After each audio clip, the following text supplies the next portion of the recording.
Hi, everybody, and welcome back to The Things We Know. Today, we are diving into a topic that so many women in our audience are craving, which is how to reinvent yourself and embrace joy and pleasure at any age. Yes, I love it. Reinvention is such a powerful concept. And whether it's after a major life change, which so many of us are experiencing, or transition into midlife again, so many of us are experiencing, or simply a desire for something more, we all deserve to live a life that feels aligned, fulfilling, and full of joy and pleasure. And so today, we have the perfect guest to join us and speak about this. She's going to help us break it all down. Monaye Marcia is a certified trauma coach, author, international speaker, and all around powerhouse. She helps women rewrite their stories, identify and heal from self-betrayal. Can't wait to get into that. And step fully into their desires without guilt or hesitation. We met because Monaye and I were on the Outliers Edge podcast, and it was us and like four other coaches and podcasters, and the two of us were just like uh, clinking, clinking and texting, going, "Oh my God, I love you, I love you. What the hell? We gotta hook up." So it's very exciting to have you here. Welcome. Thank you, thank you, thank you. I'm super excited to be here too. And like you said, yeah, we were paying attention, but we just knew we found our people. And so we went for it. Yeah, we totally did. So thank you for joining us. Thank you. Oh my gosh. I'm excited to get into this, and I have a couple questions that I want to get right into. But I also just want to give you a chance. Could you tell us just a little bit about your journey, what got you into this work?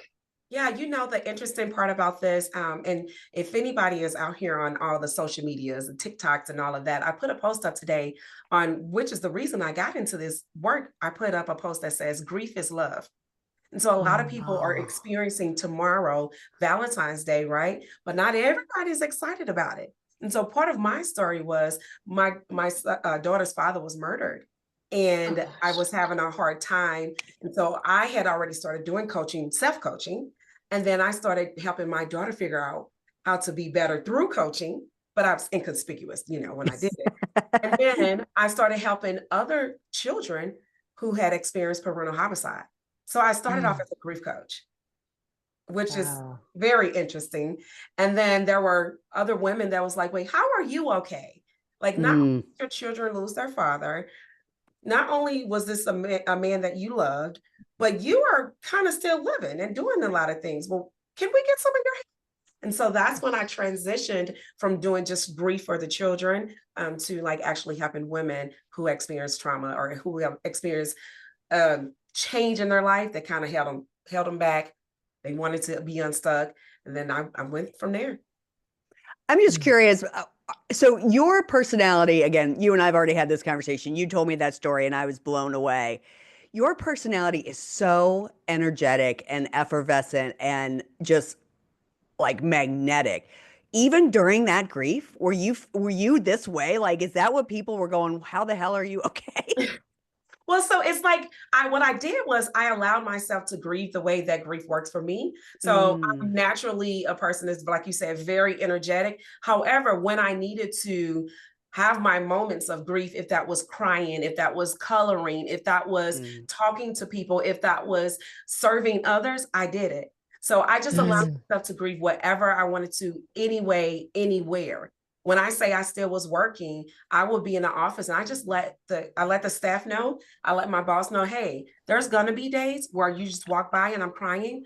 It's okay. You don't have to coddle me. I'm gonna get my work done, but I need to allow myself to emote as often as I need to, whenever I needed to. And so Wow. Wow. it's made it a lot easier than having to run and hide. Yeah. Wow. That's like a one of the best definitions of emotional maturity or emotional, like Yeah. advanced emotional state and also authentic. Wow.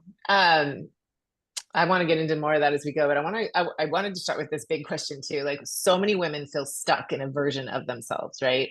That no longer fits, but they're scared to let go of their old identities. Why is reinvention, as we've kind of titled this today, why is it such a hard concept for women? And what does it really mean to reinvent yourself? I think the biggest thing for women is we hold on to our old beliefs. Like the people that gave them to us, it's almost like an honoring.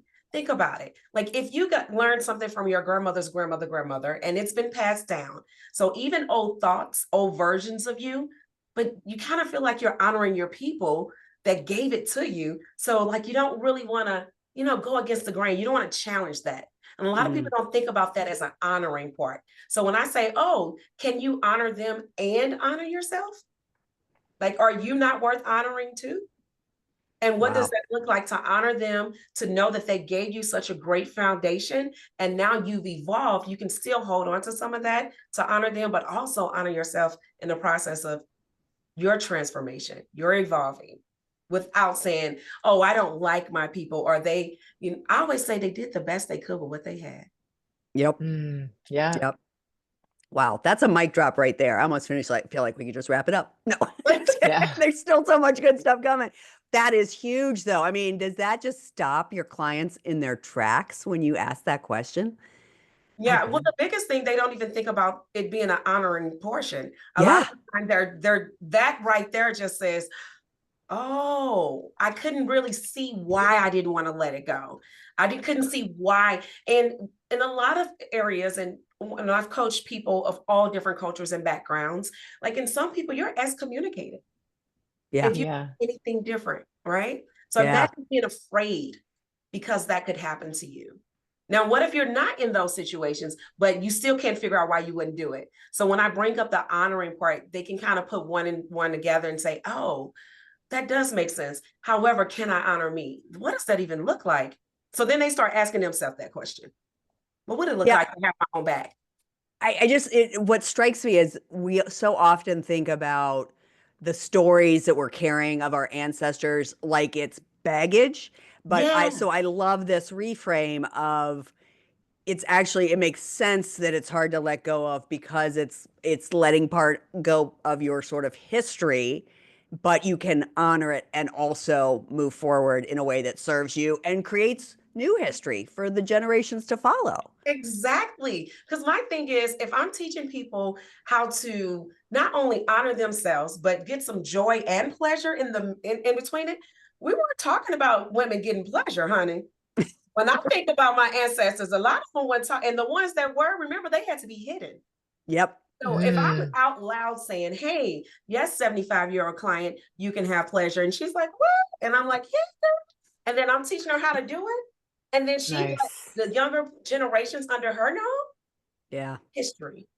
Yep. Absolutely. Oh, I love this. So this focus on joy as a tool of intervention, not just fixing what's wrong, not just letting go, but actively seeking pleasure and fulfillment. Yeah. Oh, that's amazing.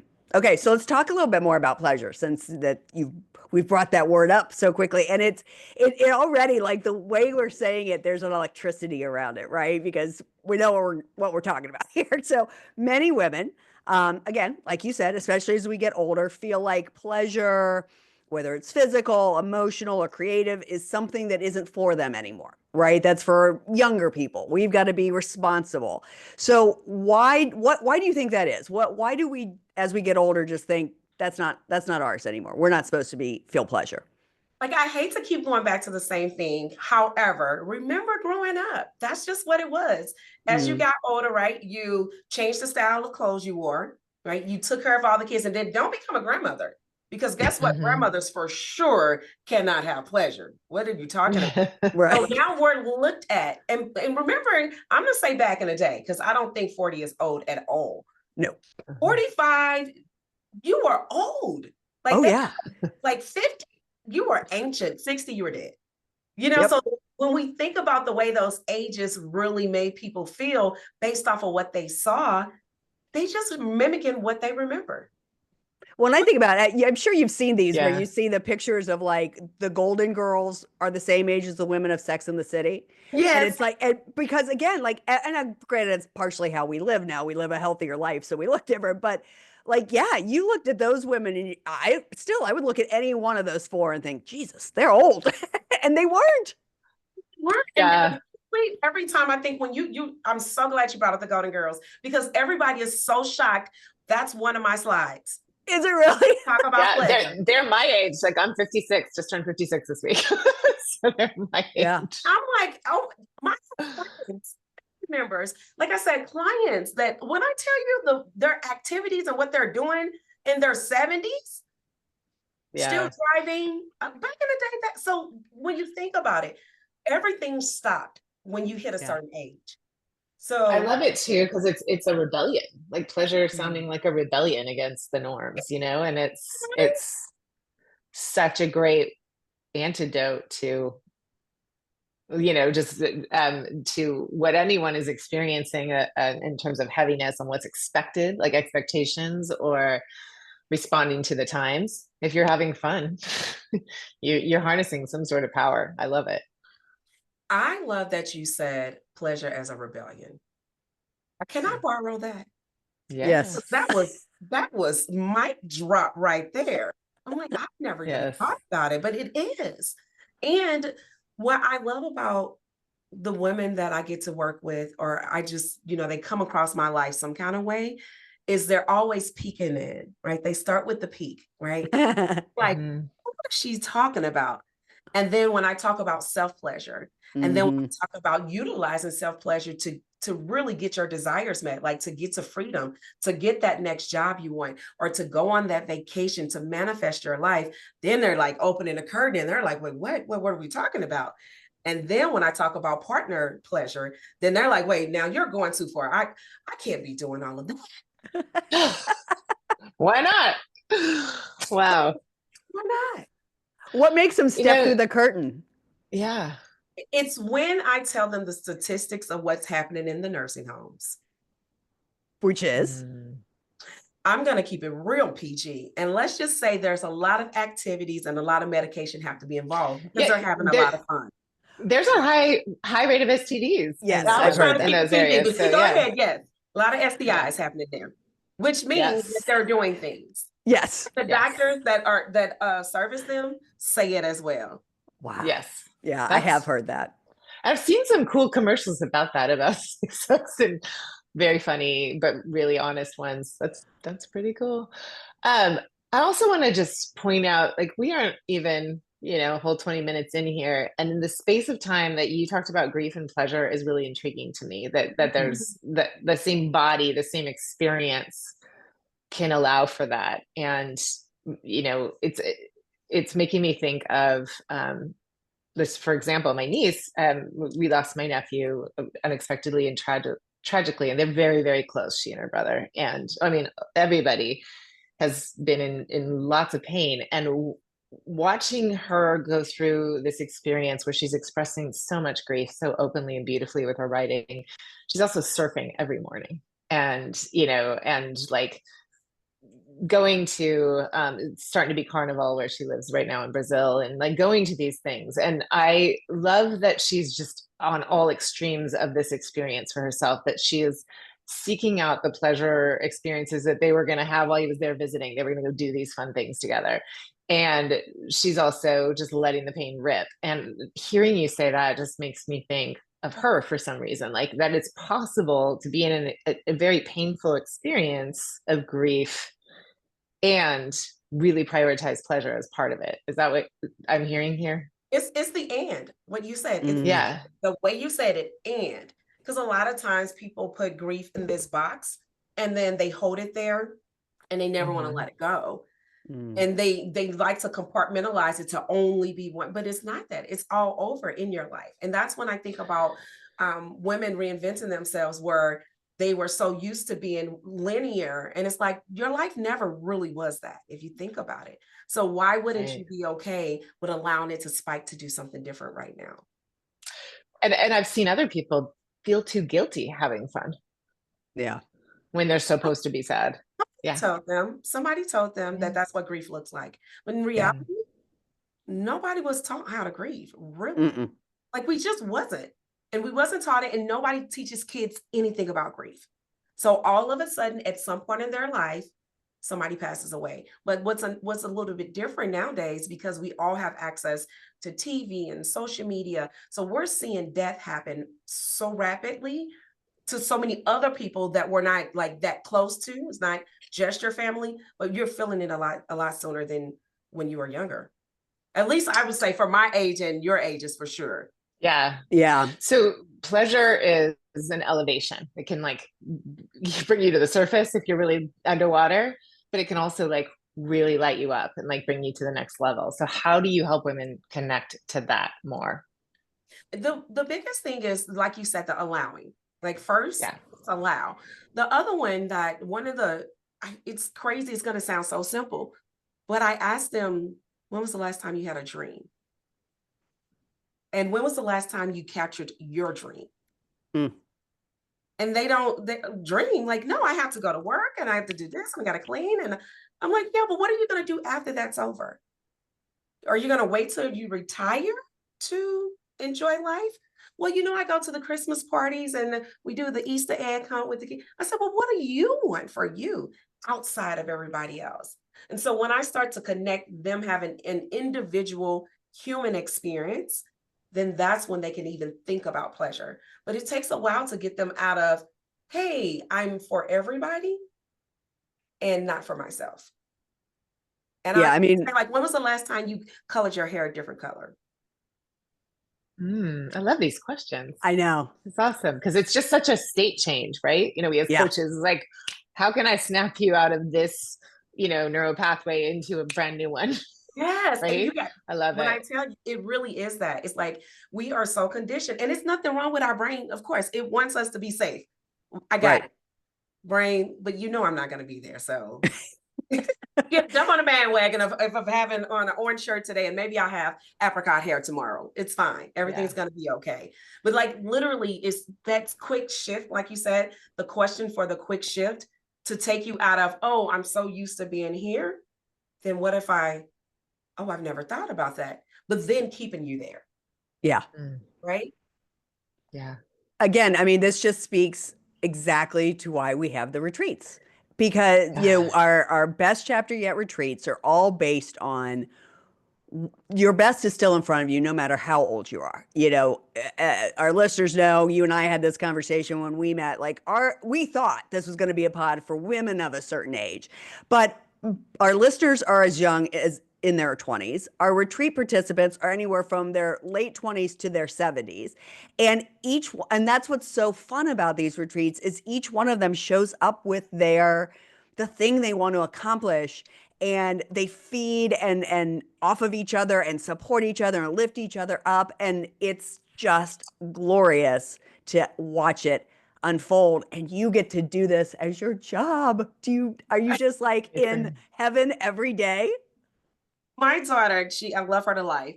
She knows when I'm like coaching, right? So Yeah. she knows when I'm not doing administrative work. Because after I finish, and I never go right into another one, I always take a break and I'm like, really love this. Like I get super excited. Now, don't get me wrong, the conversations are heavy. Yeah. But because I can see my clients breaking through for themselves, like just watching it evolve and them unfold. Like that self-betrayal one comes up so much because nobody sees it as that. Right. They don't know that that's what they're doing. They're just like, oh, I'm just doing this. I'm just living. And then when I see them get it and be like, aha, and it's their own ahas. I'm just helping walk them through it. I just alongside them, and then they get it, and I'm like, oh, this is amazing. Yeah, it is. Okay, so let's talk about this one. This one's kind of big as well. What do we do now? So now you've had this conversation, and all of a sudden, your client or our retreat participants are sort of like, oh crap, I do want something. I do desire something more in my life. But it contradicts those old beliefs that they've been holding on to for safety, for generations, whatever it might be. Like maybe it's a new career, maybe it's a new relationship, or just even a shift in how we see ourselves. Like, how do you help them navigate that internal conflict between like, oh shit, I want this, and The important part I always believe helps people is first writing down like what is going to happen, right? So really bringing those fears to the table. That's like while we're like, I don't let them go away and do that one because I want them to be able to have it right here so that we can work through it. So what is that fear? Like, what is the thing that you are afraid of is going to happen if? because you said it, and I love that you mentioned it, safety. Like Yeah. there's so much levels of safety that people don't realize. It's not just like you're getting hit by a car, but your Right. emotional safety, Right. right? It's not just the physical safety. It's like everything, that your financial safety, like everything. What do you think is going to happen? So Mm. let's bring those fears up first. Because if you can Mm. identify them, then we can go find something to put in place of that. Yeah. But if we Yeah. don't identify them first, then guess what? We're going to keep just saying, I don't know why I don't want to do it, or we're going to be afraid. Yeah. I imagine there's a lot of unlearning that has to happen. You know, like if we've been told for decades that wanting more is selfish, you can't just flip a switch. Like, or you can, but like, as we know, as coaches, there's a lot of that unlearning that has to be done before that shift can happen. And sometimes that shift can happen fast if you've been doing the work of unpacking and unlearning, right? The unlearning thing, I like that word when it came to me, when it was brought to me about me unlearning a belief I had about myself.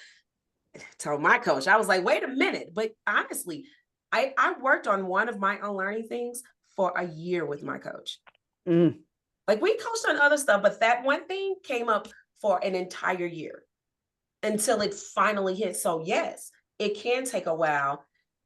The biggest thing is always putting something in place. So if you know, I always say to myself, if I know that this is the way that I'm going to respond to a situation, and I don't want to do that anymore, then I need to find something to put in place for it. Because when it come up, and it will, guarantee it will, did I create something in my mind as a go-to? Did I create that new neural pathway, like you said, to say, yes, this is going to happen. However, when it does, this is what I'm going to do about it. So it's like giving my brain boundaries. Like we give boundaries to other people, but you give yourself boundaries, right? So I give my brain boundaries. No, we are not going back there. We are going here. We don't want to go backwards this time. We're going forward. It reminds me of like having, when you have a habit you want to break, you need to have a habit that scratches that same itch, Yes, right? It's this that same concept. exactly. I Wow. love. Don't say habit, because I have to share this. Okay. So many people think about habits they want to break, right? Hmm. So this is the parallel coaching that I do with my clients. So we do talk about the fears, the things we don't want anymore, unlearning, changing belief systems. However, I always ask them to come to me with 5 things that you love that you do. Hmm. And I want you to use the habit tracker. So I have a journal called the Gym Journal, and it has a habit tracker in there. I want you to write in your habit tracker something you want to continue to do every day that you love. Like, what's an emotion that you feel? And I want you to do something every day to keep feeling that while you're going through all of this, right?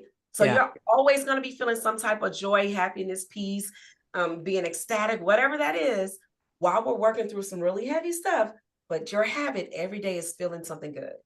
And a lot of people talk about so much about, especially in my space, of when they want to undo something or stop. But I don't want you to just work there, because eventually we're going to joy. Yeah. So let's build that up every day. So Yeah. love a good habit tracker. I love that. Oh my God, that's so good. All right, so we keep talking about self-betrayal. I get to ask the juicy question. What does self-betrayal look like in our daily lives? Whoo, honey. Yeah, who is exactly right. It's so good. One of my favorite stories on self-betrayal is I kept telling myself that I was going to stop working for this company because I was overworking and I couldn't see my kids. Mm. But the money was great. But then my body started failing. And I still kept doing it because the money was great. But Mm. I still didn't see my kids. Right. And so I just kept doing something for others, but I was betraying who I really wanted to be. Yeah. I was betraying myself by not even giving me what I desired. Mm. Because of what reason? Of financial safety. Yeah. But my emotional safety was not there. My physical safety wasn't there. My Yeah. hair started falling out. That wasn't great. And I was in my early 30s. And I was just experiencing all these things because my body really was trying to tell me, do the thing that you said you were going to do. Yep. Can you have your own? Let's think about betraying others, but not necessarily ourselves. Yeah. And there's, you know, I've had these conversations before. I've never thought of it. I've never used the word betrayal, but that's exactly right. I talk about, and I think we've even talked about it on the pod some, when you let yourself down, you break your own confidence. And so when somebody's like, oh, I'm just not confident, one of my questions is like, how many times have you said you were going to do this? And I always use the very simple example of a diet, right? Like, oh, I'm going to start my diet on Monday. And then on Monday, you do good, breakfast, maybe lunch, and then something goes awry, right? And you think, oh, well, nobody knew I was going to start that diet. It's just me. Nobody even Yeah. knows. Well, you're letting yourself down. You're breaking your own confidence.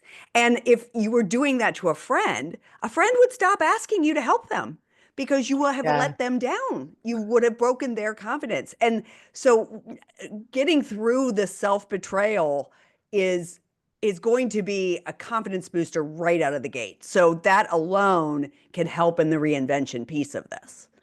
I used to refer to that thing you just described, Lisa, as like you don't get a flat tire and pull over and then like pull over and slash your other three tires. Right. Yeah, Yep. like so why would you do that to yourself? Although I will say this whole idea that you just described is hitting really hard because I'm thinking about how also not going for something because you're afraid to is betraying yourself. It's like really like not listening to that big idea or that big desire or that next level, and staying in your way is a self-betrayal. So once we recognize it, how do we start shifting out of it? Okay. I had to write down something you said. It was juicy. It was good. It was delicious. It was yummy. I was like, oh, she just giving me some good. I love it. I feel like we're all going to be using each other's stuff in our coaching going I forward. know, I know. This I is was so good. like Kari said. So once you recognize it, right? So there's going to be a part of apathy that's going to go there, right? You're going to be like apathetic that like, oh my gosh, I can think about all these times in my life, especially depending on how many decades you lived, right? So us that have lived several decades, we start thinking about different things of like, oh, these are the ways I had been doing it. But the thing is the forgiveness piece, right? So you jump into your forgiveness of yourself, and then you ask yourself, what do you want? Right? So it's people don't realize how much forgiveness of yourself, oh my gosh, it can free you just doing that alone. Just not even if you don't have another big huge idea or plan, just to go and say, oh, I love you and I forgive you, and we're going to be all right. And you did the best you could with what you had. I know I use that idea a lot, like when I'm talking to clients around, like it sounds to me like there might be some forgiveness that you need towards yourself. And Yes. I can almost many times I feel like a wall just goes whoop, like that freaks them out, the idea of forgiveness of themselves. Do you run up against that? How do you work around that? So I have a script. Okay. I have a script on forgiveness. And so it's Nice. literally, excuse me, I walk them through the script. And then Okay. they repeat after me, just like you would if you were repeating after the teacher. And then we write it out, Nice. right? Yep. And then we say it again. And then their work to do by the time they come back to me is to come back with more words and write their own script. Because when they throw the wall up, I already can see, like you said, the glassy eye go, yeah. I do not know. What do you mean forgive myself? All of the backlash in their head. I can see it in their brains just working. And so let's just talk about it. And then I go into the script and then they're like, oh, she bamboozled me. She's making me forgive myself. And it works. It gets them. It's like if sometimes they just need that little push to say, oh, this isn't hard. When you get an assignment, I know back when I was in my master's program, and I would get an assignment and it takes me a while to think through, like, what am I supposed to do?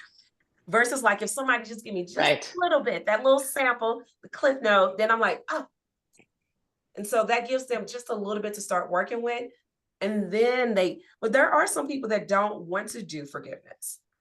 And then they can no longer be my client because Yeah. I mean, you can have your money back. It's okay. Yeah. Yeah. Because I want to see you win. Right? Right. We're going Yeah. somewhere. And as a coach now, if I was a therapist, But like as a coach, that's it's the whole reason you're working with me is to see you win. Mhm. So yeah, I'm a hardball when it comes to that. We're either going to be winning or we're going to be leaving each other alone. Yep. No, I feel that. I get that. Okay, so let's get Definitely. practical. I mean, this is amazing. So we've got listeners, and for sure, I mean, we have people tell us that they are constantly talking back to the pod, going like, Mhm. "Oh Love yeah, it. yeah, that's me," right? Yes. So there is definitely somebody right now listening, going, "Yes, I need this, but where do I start?" So, what would be your first steps to reinvention? My first steps to reinvention first is to identify that you want to do something different. So whether that's, writing down a dream, like dreaming big, what is it that I want? We always say that and then add some more and then add some. Mm, Oh, so you want a Tesla? Well, what kind? What color?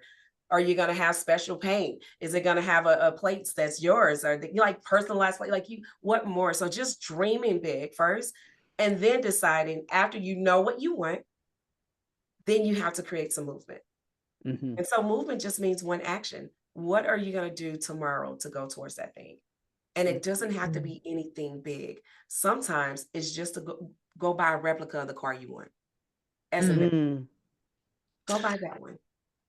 This I is love great that. because I feel like what people need to hear, and it's important for Lisa and I too, I think sometimes because we're like, we want to change the world all the time, right?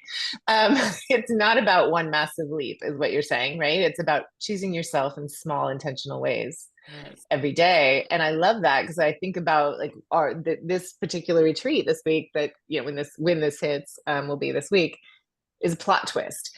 And a plot twist doesn't literally have to be like waking up in a different land with a different name. Like it really can be, I'm doing things differently. And this is the first step on the way there. And this is telling me that I'm in the beginning of this plot twist. And Yeah. so I love that. It's just, if you can commit to something and you're choosing yourself in small ways, you're going to experience that shift.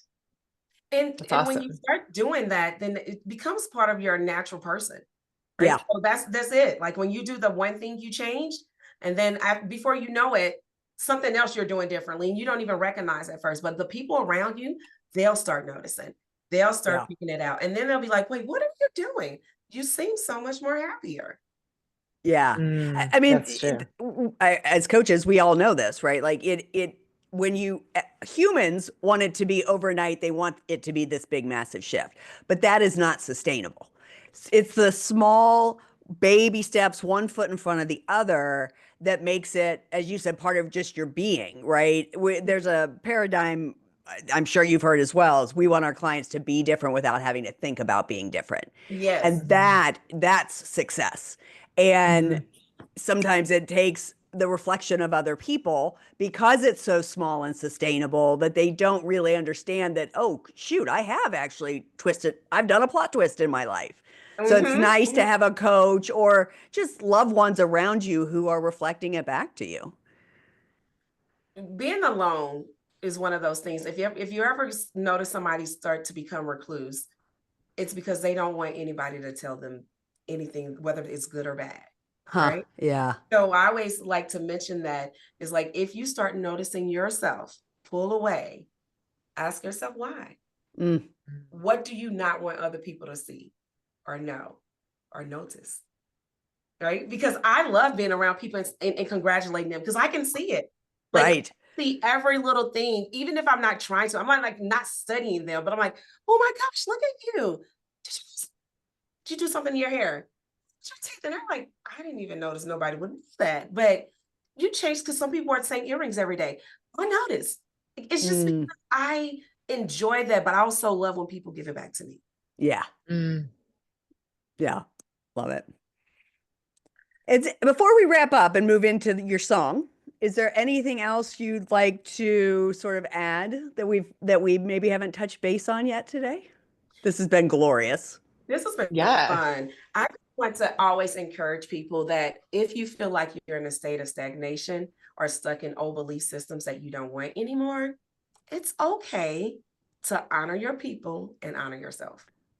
I do feel like that is the takeaway, quite frankly. This Yeah. this honoring piece is just I've just never thought of it that way. And it does it lends a softness to what we normally think of as being like limiting beliefs sounds so hard, right? And when you say it's an honoring, it's just soft and manageable and feels warm versus Yeah. cold and disconnecting, you know. So that's my takeaway for sure. I love it. I would love to just go full circle back to the beginning where we were learning about you and just, I mean, for people watching this, they can feel your energy and effervescence, but like, what support do you get for yourself? Like, do you seek out for yourself? How do you refuel all that you're giving out? Oh, honey. So I'm definitely one of those people that is into grounding. So I live in the desert, but I go find grass. So I'm the person that's gonna put my feet in the grass to ground. I like to spend a lot of time with Monaye. Like we just hang out. We're really good friends. We laugh at each other. We look at old videos of us talking. We go look at pictures, tons of selfies with her. Like we just really hang out. And then I love the water. So you're going to catch me on a beach. You're going to catch me at somebody's pool, or I'm going to be at the jacuzzi. I'm going to be somewhere near some water. And that's my refueling. I love the fluidity of water. It just helps me flow. And I guess I'm a flow girl. So whether I'm grounded or I'm flowing or laughing, because I'm going to do that, that's always going to bring me back full circle. Amazing. So good. All right. So you picked Level Up by Sierra. Tell us why. Okay. So one, I dance to me and Monaye. We just hang out dancing. We don't let other people see us do it. Really. I bet you're a pretty good dancer, so other people probably should see it. The joy. But I love the fact, the energy of that song, but also the lyrics. Whenever I'm thinking about doing something different, oftentimes I want to just run and hide. I'm not gonna lie, it's hard. Like it really, my body goes into like, oh, we're changing again. It's like it doesn't love it because but it knows the end result is gonna be good, but it doesn't love it. But that song, I can pull it up, put it on, and I can feel the rhythm of like, no, doing something different is good. And then me and my affirmations, we start talking, and then we start dancing. But in our lyrics, she talk about not being afraid to go to the next step, not being afraid to level up, not being afraid to let others see you do something different, not being afraid to, even though I said that I was going to be doing this a year later, I changed my mind and I'm going to be doing something else. So just being able to be completely open and going to the next level. It just reminds me of just like powering up. Like, here we go, going to the next level. All right. And so I don't know how old I really am because I've leveled up so much. You know, I love it. Yeah, this is like a badass female video game or something. Yeah, I know. It's so good. It's like listening to you like step up, claim your space, own your next chapter. That's I love it. When I'm doing it, that's exactly what it feels like. Love it. Oh my God, I love it so much. I knew, again, going back to us being on that pod together, luckily there were other people, so we didn't have to pay 100% attention. No offense, Nima, but it was a great pod. I highly recommend Outliers Edge, really a good pod. But I knew from the minute you opened your mouth that you were such a fucking badass. And I am so honored and grateful that you said yes to being on this pod, because this has blown away my expectations of what this conversation was going to be like. So thank you, thank you, thank you, thank you. Yes, I want to ditto that. And might I add that we were feeling pretty low about the world and you have completely elevated our moods. I can just feel it. So thank you. Thank you. Wow. So you're like the best medicine today. And for anyone who's listening who is ready to start their reinvention journey and you're just so intrigued by this energy, I think you should run, not walk, to Monaye at monaymarcia.com. So it's spelled out, just all one word, and you'll find the link in our show notes. Check out her podcast too, called Grow the Hell Up. I love that. Is it Growth the Hell Up? Oh, Growth. Sorry, I read it too fast. Growth the Hell Up is even better. That's awesome. Oh my God. And yes, please, if this is sending the electric vibes through you the way it is me right now. I mean, Kari, you're exactly right. We have been so low all day, and this has just completely shifted my mood. So please just share this with a friend. Reach out to Monaye. Like, you run, don't walk. Absolutely. Thank you so much for being on. Thank you both. It's like I got it back to you. It wasn't so even if you were low, what you gave me was not low. So I appreciate your energies as well. Well, thank you. You're This is why welcome. women need to be together. I mean, we really are the Absolutely. shit. I mean, Absolutely. Yeah, and I don't think this is going to be the last time you're on this pod. Let's just no. be super clear on that.